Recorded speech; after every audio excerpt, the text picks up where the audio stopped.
Music on করে হাতে একটা পানির বোতল নিয়ে কোমর দুলে নাচছিলাম। আপুর বিয়ে তাই প্র্যাকটিস করছিলাম। আম্মু এসে আমার গালে একটা থাপ্পড় বসিয়ে দিল। আমি গালে হাত দিয়ে সল চোখে আম্মুর দিকে তাকাই। এই দিন দেখার জন্য তোকে জন্ম দিয়েছিলাম, বাড়ি ভর্তি মেহমান, আর তুই মদ খেয়ে নাচছিস। আম্মুর কথায় আগামাথা কিছুই বুঝতে পারছি না। আমার হাতে তো পানি, তাহলে মদ আসবে কী করে?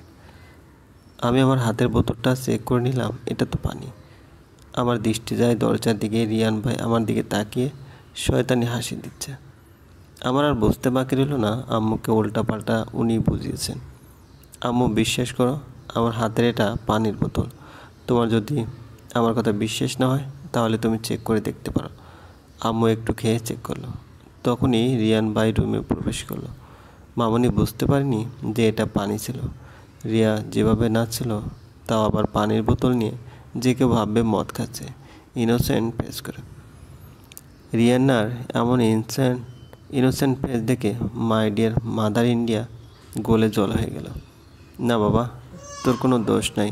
এমন মাতালের মতো নাচলে যে কেউ ভাববে মদ খেয়েছে। আমি মাঝে মাঝে বুঝি না এটা আমার আম্মু না ওই রিয়ান্নার। এই শয়তানের কোনো দোষ চোখে পড়ে না, আর আমি কিছু না করলেও সব দোষ আমার। এমন অসভ্যের মতো যেন আর নাচতে না দেখি। আম্মু আমার দিকে অগ্নি দৃষ্টি নিক্ষেপ করে রুম ত্যাগ করে রিয়ান ভাই আমার দিকে তাকিয়ে একটা ইনোসেন্ট মার্কা হাসি দেয়, যা দেখে আমার মাথায় আগুন জ্বলে যাচ্ছে। আমি রিয়ান ভাইয়ের মুখের সামনে এক আঙ্গুল উঠিয়ে বলি, এই আপনি আম্মুকে মিথ্যে কেন বললেন? সেটা তোকে বলতে বাধ্য নেই। আমি আপনাকে দেখে নেব। আমি তো তোর সামনে আছি, যত ইচ্ছে হয় দেখে নে। দেখুন, কি দেখবে? তুই দেখাতে চাইলেও দেখবো না। তোর মতো পিচ্চির মেয়ের প্রতি আমার কোনো ইন্টারেস্ট নেই। আপনার সাথে কথা বলাই পাও। তোকে কথা বলতে বলেছে কে? এমন তো না যে তুই কথা না বললে আমি মরে যাব। রাগে ওয়াশরুমে গিয়ে ঠাস করে দরজা বন্ধ করে দিই। রিয়ান ভাই রুম থেকে চেঁচিয়ে বলেন, আমার উপর রাগটা তুই দরজার উপর ঝাড়ছিস কেন? দরজা ভেঙে গেছে, এটা তোর কিপটা বাপ জানতে পারলে হার্ট অ্যাটাক করবে। এই একদম আমার আব্বুকে কিপটা বলবেন না। কিপটাকে কিপটা বলবো না তো কি বলবো? আমি আর কিছু বললাম না। রিয়ান ভাইও কোনো সারা শব্দ নাই। বুঝতে পারলাম রুম থেকে চলে গেছে। আমি ফ্রেশ হয়ে একটু ঘুম দিলাম। ঘুম ভাঙে আম্মুর ডাকে। আম্মু, আমার ঘুম কি তোমার শত্রু নাকি? কোনো কালে আমার ঘুম তোমার সতীন ছিল? চুপ কর ফাজিল মেয়ে। আজকে যে তোর বোনের মেহেন্দি, সেটা কি তোর মনে আছে? ঠোঁটে কামড়ে একটা ক্যাবলাকান্ত হাসি দেয়, যার অর্থ মনে নাই। সরি আম্মু, একদমই ভুলে গেছি। তা মনে থাকবে কেন? মোবাইল টেপার কথা তো একবারও বলিস না। সারাদিন পড়ে পড়ে ঘুমবি আর মোবাইল টিপবি। ভাবি কি হয়েছে? একটু এদিকে আসো, দরকার আছে। সব কিছু আমাকে দেখতে হবে? আর পারি না বাবু। আম্মু বকবক করতে করতে রুম থেকে চলে যায়।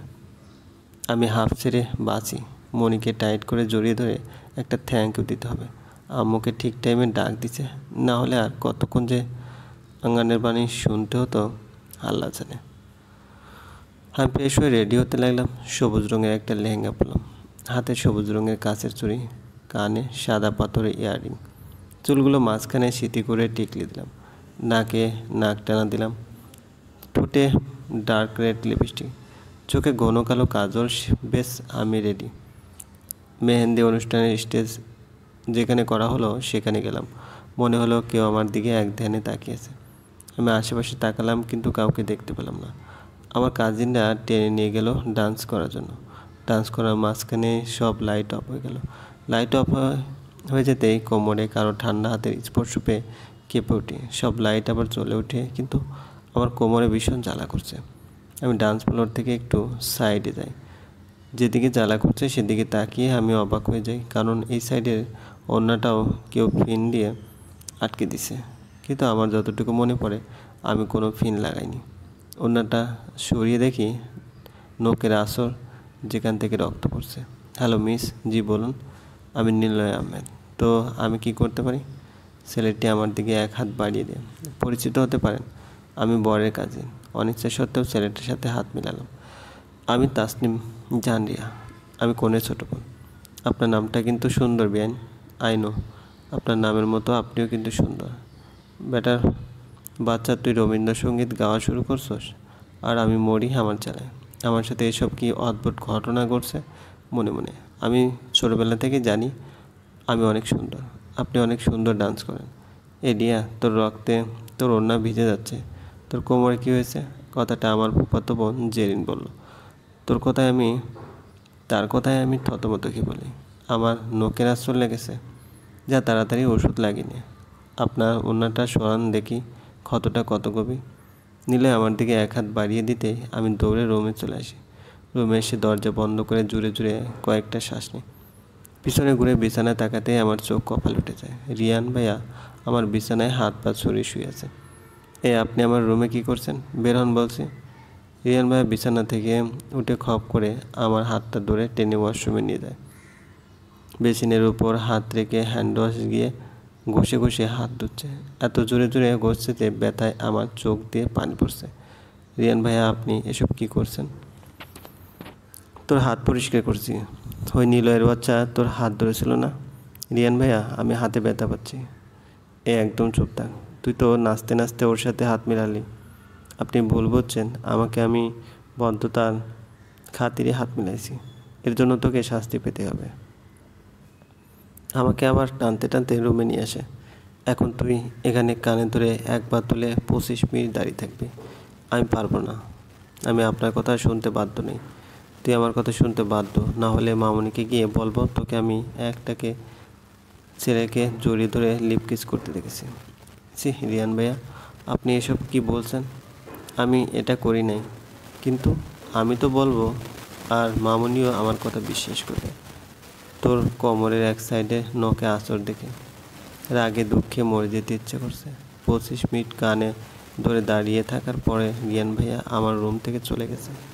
যাওয়ার আগে ক্ষত স্থান স্যাবলুন দিয়ে পরিষ্কার করে দিয়ে গেছে। হাত পা ব্যথা করছে, তাই আর মেহেন্দি অনুষ্ঠানে গেলাম না। রিয়ান ভাইয়ের উপর ভীষণ রাগ হচ্ছে।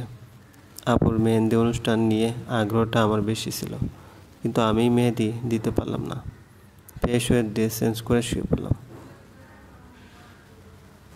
আমি তাসনিম জাহান রিয়া, বাবা মায়ের 3 মাত্র সন্তান। আমার আরও একটা ভাই আর বোন আছে। আমি অটোপাস এখন অ্যাডমিশন কোচিং করছি। রিয়ান হচ্ছে আমার ফুফাতো ভাই, এবার মাস্টার্স পড়ে। সকালবেলা ঘুম থেকে উঠে আমি হাতের দিকে তাকিয়ে ভয় পেয়ে গেলাম। ভয়ে দিলাম এক চিৎকার। চলবে। গল্পটি ভালো লাগলে অবশ্যই লাইক করবেন, কমেন্ট করে জানিয়ে দেবেন। চ্যানেলে যদি নতুন হয়ে দেখেন অবশ্যই সাবস্ক্রাইব করে পাশে থাকা বেল আইকনটি প্রেস করে রাখুন, যাতে নতুন নতুন ভিডিও আপলোড করার সাথে সাথে আপনার নোটিফিকেশনে চলে যায়। ধন্যবাদ, ভালো থাকবেন।